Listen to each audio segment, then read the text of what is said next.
suspect and say the suspect and the victim got into a fight before the shooting. Investigators believe the two men knew each other, but the nature of their relationship isn't yet clear. The U.S. Army sergeant who was found guilty of shooting and killing a Black Lives Matter protester in Austin in 2020 was sentenced today. A judge handed down the 25-year term to Daniel Perry. Perry was convicted last month of the shooting death of an Air Force veteran and protester, Garrett Foster. It is now my job to pronounce sentence in this case. And Mr. Perry, can you please rise? And after careful and thoughtful and thorough consideration by this court of all the evidence presented by both parties in the guilt, innocence, and in the punishment stage of this trial, certainly to include the devastating impact by this tragic incident upon all those personally affected, this court sentences you to a term of 25 years in the Texas Department of Criminal Justice. You will receive credit for whatever time you've previously been in custody. That concludes these proceedings. Governor Greg Abbott already announced he would approve a pardon if a request was sent to him. The Texas Board of Pardons and Paroles is currently reviewing Perry's case. And this brings us to your viewer poll. Scan that QR code on your screen to vote now. The question is, do you think the 25 years for Daniel Perry is an appropriate punishment? You have four options today. It's yes or no longer, or no shorter, or he should be pardoned. We want to hear your opinion. Come to crossroadstoday.com/vote, and we will have an update on 25 News Now at 6. More severe weather is expected in parts of the U.S. today. Areas of Texas to Montana could see isolated tornadoes, large hail, and damaging wind gusts. Areas like Houston could see excessive rainfall, with some areas receiving 7 inches. More than 7 million people are under flood watches through this evening. This is on top of Tuesday's more than 170 storm reports. There were 2 tornado reports in Texas and Kansas. All right, Max, so that rain fell hard here around 1 o'clock. Yes, it did, and we're going to look a lot like those pictures by the time we get to the weekend. We got a very important break right now. Let's see. Okay, here's the city. There's the little showers that came through this afternoon, and you can see a marked decrease in the amount of showers around our area. So there is even a break in the cloud cover on the other side of Beeville. Now, while we get a break tomorrow, it's not over with. In fact, it's time to get ready for the bigger storm coming in on Saturday, maybe even Friday night. We'll be talking about that coming up in a moment. Stay tuned. Back to you. Thank you, Mac. Victims hurt in Saturday's deadly mass shooting at an outlet mall in Allen are recovering. Medical City Healthcare says as of today at Medical City McKinney, 2 victims are in fair condition. 1 is in good condition. 1 victim is still in critical. At Medical City Plano, another victim there is listed in good condition. And at Medical City Children's Hospital, a child who was hurt is in good condition. 8 people were killed in that shooting, the nation's second deadliest mass shooting this year. The latest now on issues at the border. The southern U.S. border is readying for an increase in migrants seeking refuge. This as Title 42 is set to end in less than 24 hours. This morning, hundreds of U.S. troops have arrived at the southern border, the first of 1,500 being sent by the Biden administration to help cope with the massive surge of migrants expected in the coming days. Migrants like this man who wiped away tears after finally reaching El Paso. Is your crime because you're happy? Tomorrow, COVID-era border restrictions known as Title 42 expire. President Biden last night was blunt, saying the problems at the border are about to get worse. It's going to be chaotic for a while. Border officials predict up to 10,000 people will try to cross the border each day, far more than the 3,500 they can comfortably handle. This video shows migrants trying to enter Mexico from Guatemala for the journey north. One congressman says at least 80,000, mostly Venezuelan nationals, are headed to the U.S. Places as far north as Chicago and New York have declared emergencies. Well, it is a crisis situation. There'll be literally thousands of more individuals coming across the border and ultimately find their way up to the state of New York. Back in El Paso, ICE agents are telling migrants living on the streets to pack up and get processed or face deportation. The enforcement operation was announced by Homeland Security in a press release. The Border Patrol Union slamming that move, saying nothing like publicly announcing that dangerous people will be arrested while warning them ahead of time exactly where to run and hide to avoid arrest. This entire operation is a sad joke.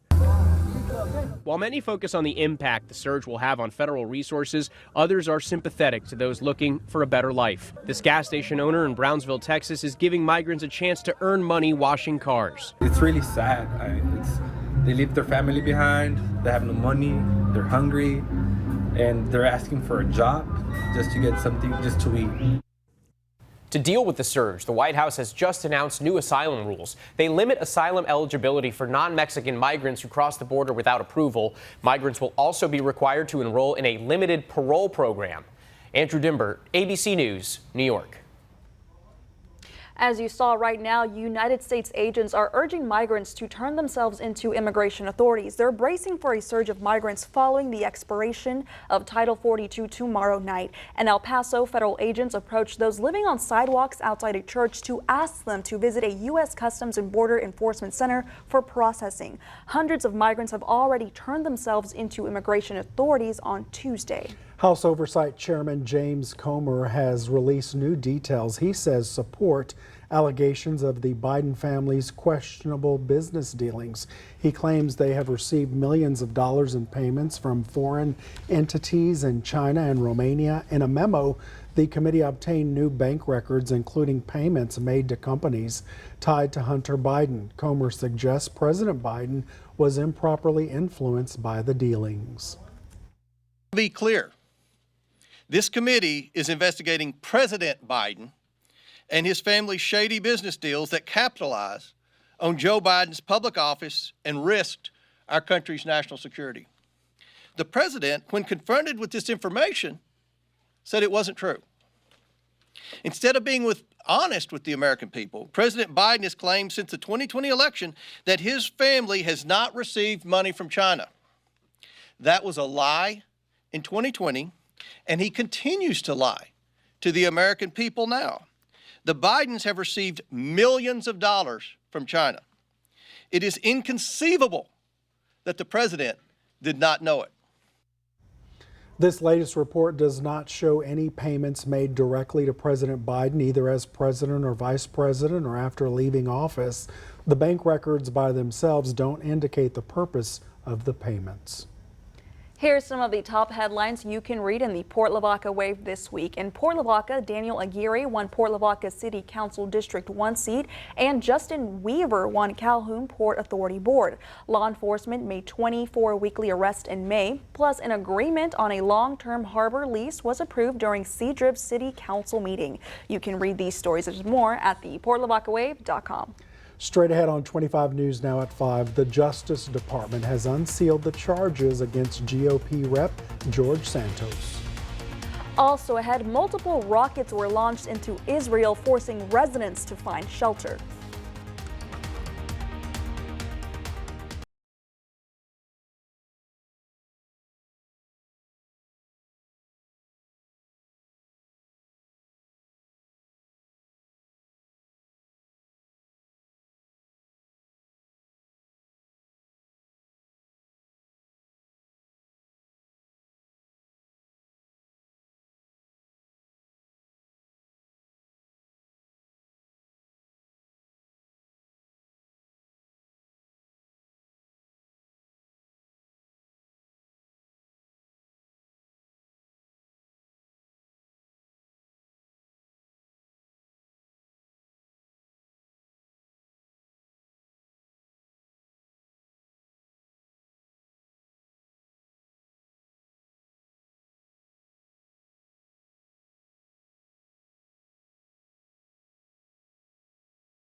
Palestinian militants in the Gaza Strip have launched multiple rockets into Israel. Wednesday's launches come a day after Israeli airstrikes killed 3 militant leaders and at least 10 civilians. Earlier, Israeli aircraft struck targets in the Gaza Strip, killing at least 1 Palestinian. Tuesday's strikes killed 3 senior Islamic Jihad militants and at least 10 civilians, most of them women and children. Palestinian militants have pledged to retaliate while Israel is prepared for further escalation.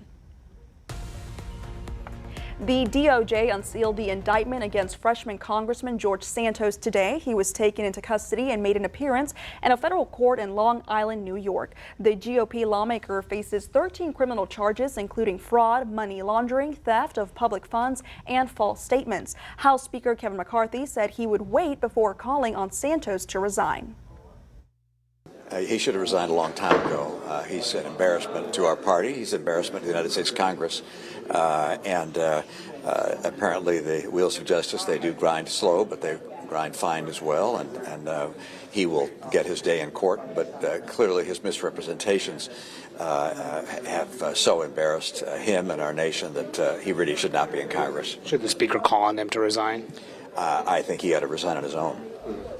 Santos has dismissed some of his statements but has stood by other disproven claims. He pleaded not guilty to the charges claiming financial fraud.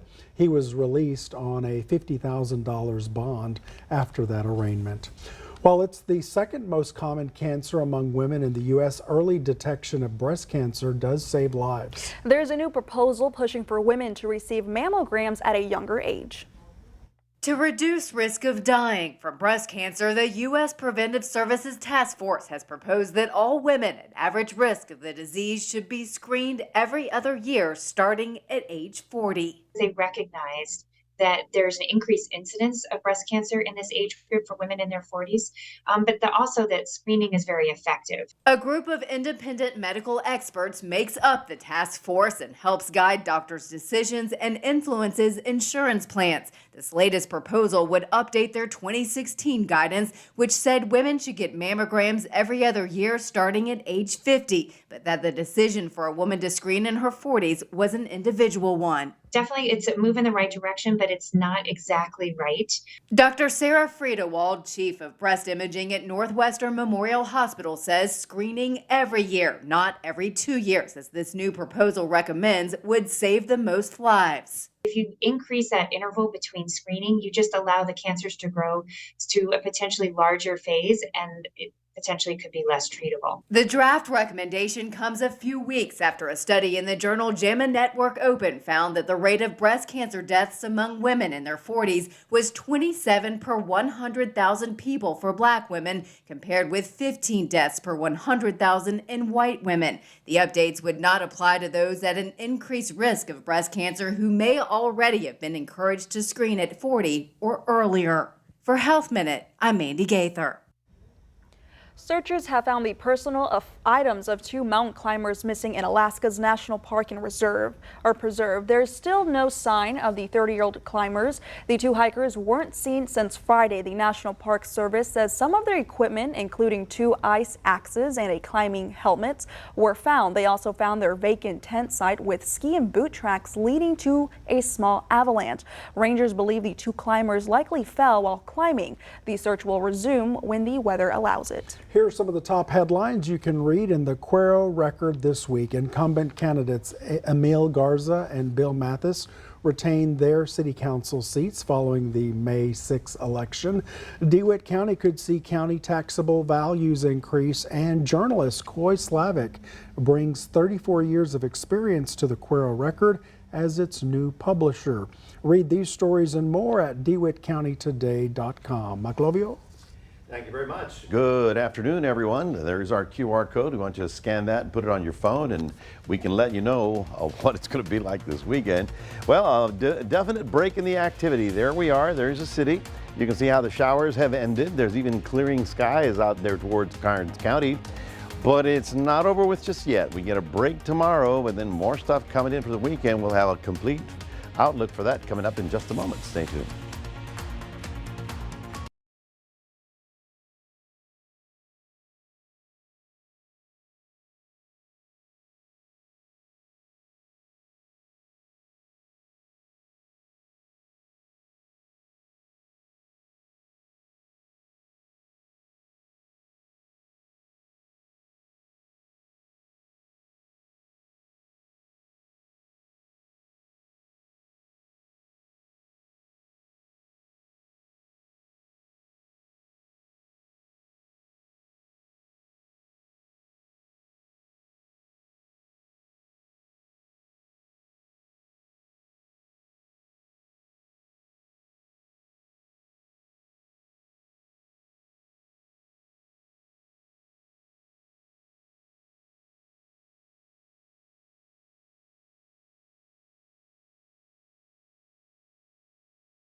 Welcome back, everybody. Well, last night we got a tremendous downpour right at about 11 o'clock or midnight just to the west of the city. Those of you in Victoria probably don't know what we're talking about, but those people in Cuero and Nordheim, they know what we're talking about. And this morning, there were quite a few county roads that were underwater. Now, a lot of that's draining off, and that's good. It's also bad because now the additional rain coming in for the weekend is going to quickly become flood waters. There you can see the area of low pressure that is basically the reason for all of this recent rain, and that is beginning to pull out. It is moving to the northeast, so that gives us a little bit of a break, and you can see how skies are cleared to the southwest of us right about now. Now, I'm not saying it will not rain tomorrow, but it will be nothing like what it was. We're just going to see a little pop-up activity because of the humidity and the water that's on the roadways. If we get a little bit of sun, it's just going to cause more convection. So we can say bye-bye to that one, but then we get ready for the other one, and we're going to talk about that in a minute. All right, so here we are, Doppler image, just a few little light showers around the area, and of course, what we now have is a decrease in the shower activity, but now an increase in all the rivers. We have all kinds of watches and warnings out there. Get a load of this. This is the Coco Ross guys who reported 5.9 inches in Nordheim last night. Yoakum almost 4, Goliad 3.5, Port Lavaca 3, Seadrift 2.4, and even Edna got in on the action with 2.2. We, of course, are now looking at a situation where all of our rivers, or most of our rivers, are going to be looking at floodwaters. Now, there's the San Antonio, just very close to Goliad, and, of course, Runge and Gonzales. Of course, Goliad's down here, but the river will, remember, it's just, this is now, and the water's got to eventually drain further and further south, or farther and farther south. We have flood warnings also to the north of us in Jackson County. Edna is in Jackson County, or is it Ward? Edna's saying, thank you. All right, just, it happens. And then, of course, the Guadalupe River and Riverside Park is going to be impacted by it. In fact, they're shutting down certain portions of it. So rivers will be rising, and we want you to be very cautious. One of the biggest ones is going to be Coleto Creek at Arnold Road, okay, if you know where that is. This is going to be a very sharp, it was virtually empty. Water went up, and then the crest is going to be way up here. When it's up in the purple, that means that's major lowland flooding. In other words, it's out of its banks, and it's widening and spreading along those long areas. Now, if you have cattle or property or a tractor or something down there along Coleto Creek, you should just deal with it tonight or tomorrow, because it's only going to get higher in terms of flood stage. So just be cautious. Now, we don't want you to catch that peak, because then after that, after the weekend, it's forecast to drop back down. But, after Saturday and Sunday, all bets are off. Could be a completely different environment. So here we are. There's a storm going away. Here's the dry line. And what we're having is not only that front, but we have a big surge of moisture coming in from below. And that is going to put us in a rather complicated situation when we get to Saturday. Saturday and Sunday, we're looking for pretty significant rain, and so we've got heavy rains expected for Saturday, Sunday, and Monday. That's your 7-day forecast. Now we'll toss it out. We got to remind everybody that we have a QR code. If you scan that, put Crossroads Today on your phone, we can tell you what's happening even when you're at home sitting on the couch. We'll toss it back to James and Karina. Mac, thank you so much. Coming up next on 25 News Now at 5, we'll take a look at Wall Street. Plus, in business news, Social Security benefits have lost 36% of their buying power since 2000.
Taking a look at your stocks, the Dow down 31 points, the S&P 500 gaining 19 points, and the Nasdaq gains 127 points. Oil down $1.55, closing at $72.56 a barrel.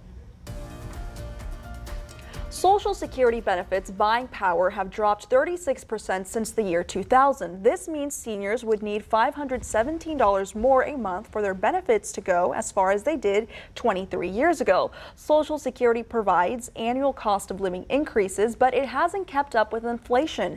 Benefits have gone up 78% since 2000, but retirees' average expenses have spiked more than 140%. The cost of prescription drugs, heating costs, and eggs have gone up the most. President Biden and top congressional leaders, including House Speaker Kevin McCarthy, had a 60-minute sit-down to address the U.S. debt ceiling Tuesday, but a deal was not reached.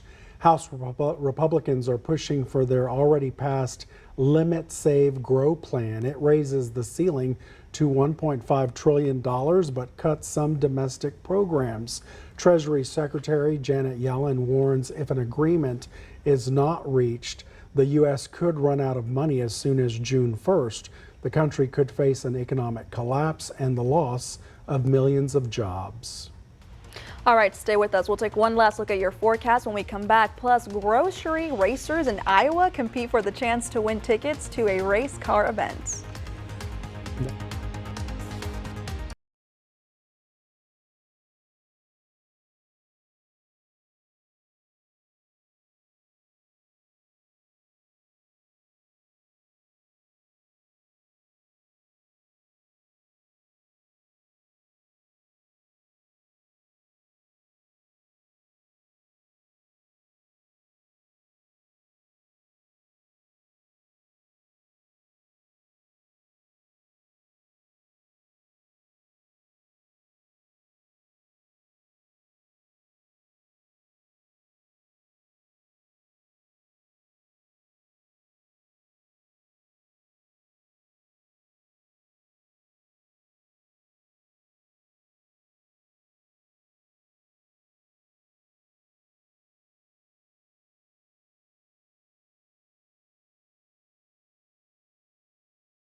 To experience our digital streaming service, Crossroads Today Plus. You can find it on your connected TV through Amazon Fire TV, Roku, Apple TV, Android TV, and on your cell phone. Just search Crossroads Today Plus. Well, this was a slow motion race for a big prize in Cedar Rapids, Iowa. A handful of competitors hopped aboard motorized shopping carts and took a few laps around the grocery store parking lot. They worked to grab a list of groceries from various tables before slowly racing to the finish line. I think they should do that indoors with the aisles, right? Within the aisles? Yeah. I thought it was going to be more of just a straight line race, and then when they said we had to actually pick out groceries too, I kind of was scared because I don't grocery shop very much. 2, one. Getting groceries was a nice touch, but they're really hoping to win a much grander prize, tickets to this summer's Hy-Vee Indy car race weekend at the Iowa Speedway. The winner will get tickets to the weekend's big concerts featuring Carrie Underwood, Kenny Chesney, and the Zac Brown Band. They'll also get a close-up view of some much faster race action. Clean up on aisle 10. Well, it's a good speed for their age, you know. Yeah, they need a horn on there too. Well, you know, I mean, you don't want to risk your life on a cart like that. Okay, we should do that here. We should Have just a take race? HEB carts and just race Well, they in the have that parking real lots. big one that's huge, like a monster truck. Have you seen it? I haven't Yeah, seen it's that. way up there. I have not. Really? Well, I'll ride the little one right behind you. Well, Mac, it is kind of rainy out there, so go ahead and give us our update. Yeah, the stuff we have out there is fairly light. We're going to be seeing a few little showers, but the big storm that caused this last night has moved. The good news is that tomorrow we're down to a 20% chance, and then on Friday it's mostly a good day until late in the evening, Friday night, when that storms are going to be rolling back in, and it does look like we're going to have a significant problem on Saturday and Sunday with heavy rain all the way through Monday. So with that, you know, that on top of what we just had is going to put us in flood situation. And so I just wanted to give you a heads up to get ready. And the biggest concern we have over the weekend is driving around on county roads. Now, if you're on a major road, well, then you're going to be generally fine. However, the folks riding around the countryside may be dealing with floodwaters, so we want to avoid driving if you can this coming weekend. Yeah, plan ahead on Mother's Day too. Thank you, Exactly. Mac. Thank you for being with us. Remember, we're always on at Crossroads Today Plus. That's right, and we hope to see you back here tonight for 25 News Now at 6.